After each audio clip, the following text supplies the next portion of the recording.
am Syed Rashid. You are watching Ahlabad High School and Junior College YouTube channel. Welcome to my video to all students as well as viewers. Today just we are continuing our inter second year physics chapter number 3. The name of the chapter you know that wave optics. And in this session we will going to learn diffraction. What is diffraction? All the student and viewers, diffraction is a phenomena when the light is bent at the edges of any abstraction. That means if this is a marker, always you are taking marker sir. Yeah, for your explanation point of view I want to show you. If the light is abstracting at the abstraction related to this phenomena is at that point the light will bend. So this phenomena is known as diffraction. Okay, and what is the difference between diffraction and refraction?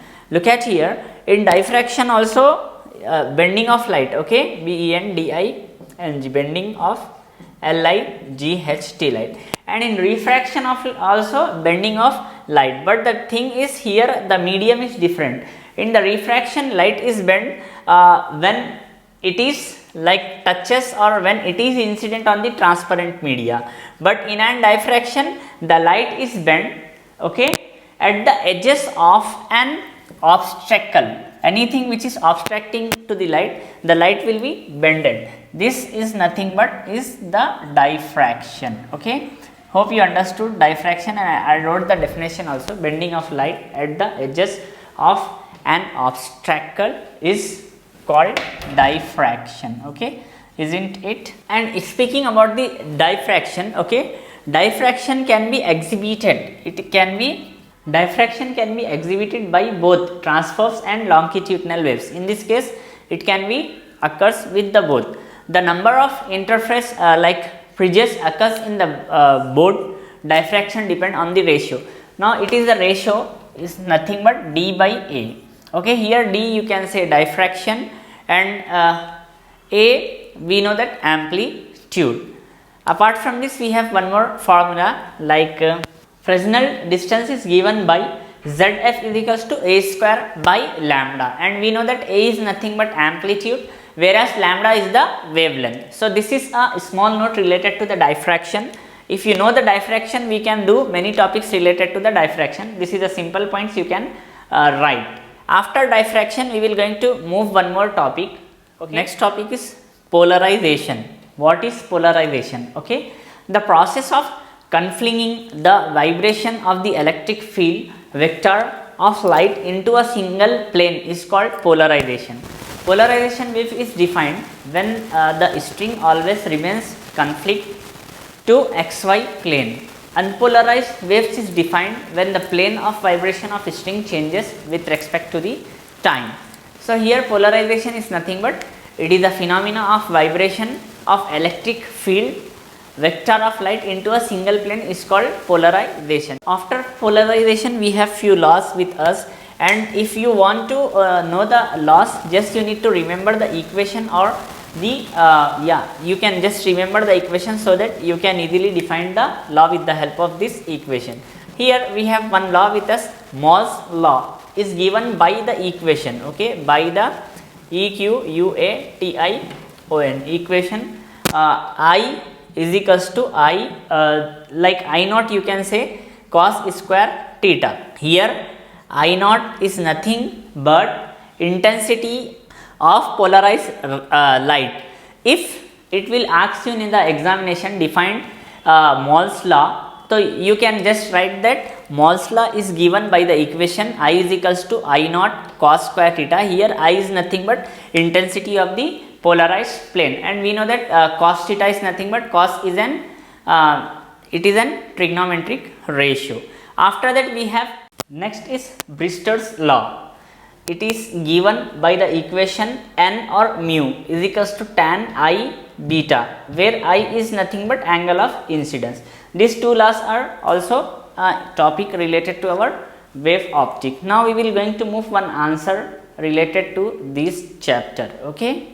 In the topic we have an important question with us. The question is, does the principle of conservation of energy hold for interface and diffraction phenomena? Explain briefly. That means we need to know the conservation of energy. Is it Hall to interface and diffraction phenomena? What is it means conservation of energy is nothing but as per our science, energy never dies. It can be converted from one state to another state. So it is asking that this conservation of energy principle is like holds for diffraction phenomena or not. If yes, we need to explain briefly. So first of all, I'd like to say here this principle is really holds the phenomena for the interface and diffraction. So here the answer I will going to read, after that I will explain. Okay. Yes, the principle of conservation of energy holds good for both interface and diffraction phenomena. In interface phenomena, energy is equally distributed to all bright bridges. In this case, the bright bridges are of equal intensity and dark bridges are completely dark. On the other hand, in diffraction, the bright bridges do not have equal intensity and dark bridges are not completely dark. Thus, in diffraction, the energy is not equally distributed, but energy is conserved. What is the meaning? In the interface phenomena, like energy is equally distributed. Why it is equally distributed means, in this case, like dark bridge are completely dark, and on the other hand, like in diffraction, the bright bridge do not have equal intensity and dark bridge are not completely dark. That means in diffraction, the dark bridge is not completely dark, but energy distributed and it can be conserved. In both the cases, redistribution of energy take place. The energy is transferred from dark bands to bright bands, and there is no loss or gain of energy. Thus, the principle of conservation of energy can be applied for interface and diffraction phenomena. So, this question and answer I will going to put on your screen. You need to like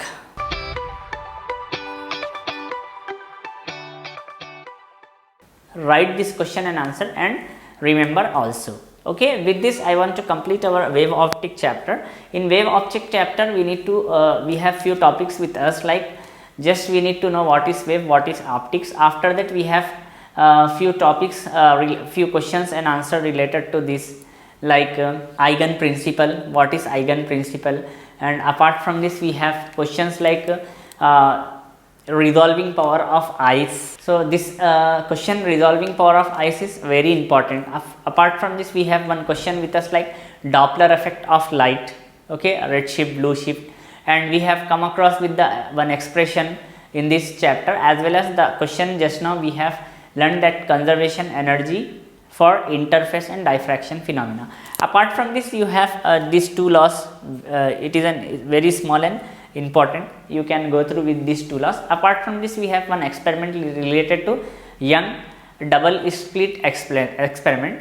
This experiment you can go through with your reader or workbook. So we will going to just start our next chapter in our next session. I am Sayyid Rashid here, taking care like physics. You are watching our YouTube channel name as Ahle Vaid High School and Junior College. Have a great time. Take care. Thank you.